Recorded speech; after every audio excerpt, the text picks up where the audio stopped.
Welcome to this video on bounce rate. Bounce rate is a fundamental metric in web analytics that measures the percentage of visitors who enter your website and leave from a single page without taking any further action. Understanding bounce rate is crucial for anyone managing a website, whether you're running an e-commerce store, a blog, or a business website. Let's explore what bounce rate means, how it's calculated, and why it matters for your online success. Bounce rate represents the percentage of single-page visits on your website.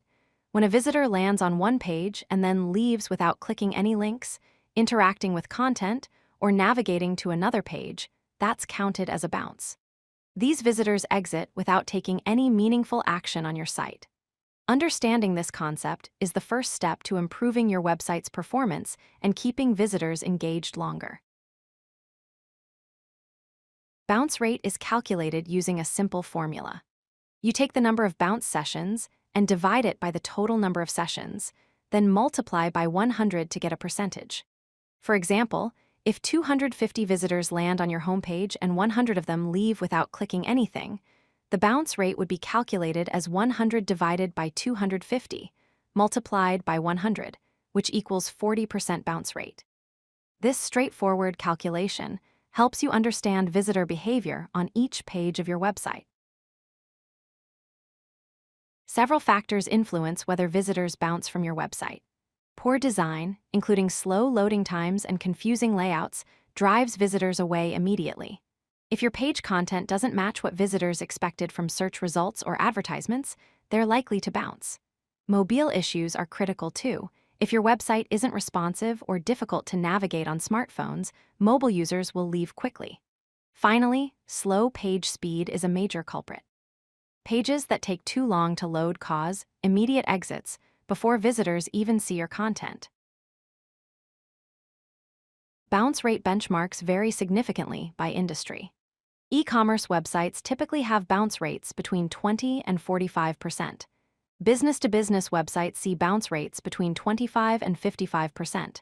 News and media sites experience higher bounce rates, ranging from 40 to 60%, because readers often visit for specific articles. Blogs have the highest bounce rates, typically between 70 and 98%, since many blog readers come for single articles. Remember, lower bounce rates generally indicate better engagement and content relevance, but context matters when evaluating your own metrics. To reduce bounce rate, focus on 4 key strategies. First, improve page speed by optimizing images, enabling caching, and using a content delivery network.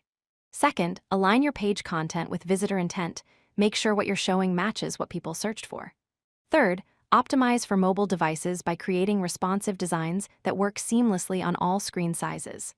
Finally, add clear calls to action to encourage visitors to explore more of your site rather than leave immediately.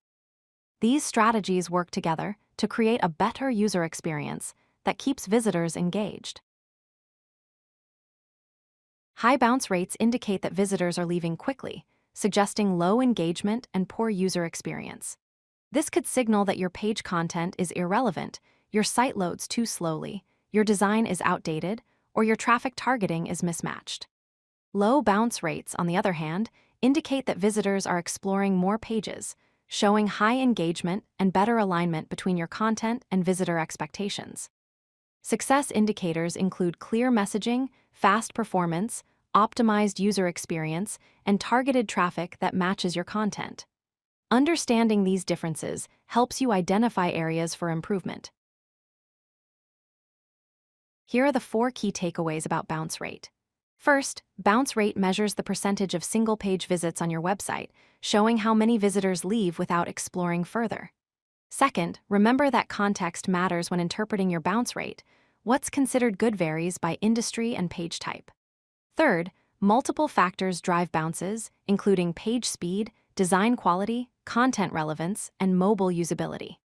Finally, reducing bounce rate is an ongoing process that requires continuous testing and improvement over time. By understanding and monitoring bounce rate, you can make better decisions to improve your website's performance. If you like this video, hit that like button and don't forget to subscribe. Visit codelucky.com for more such useful content.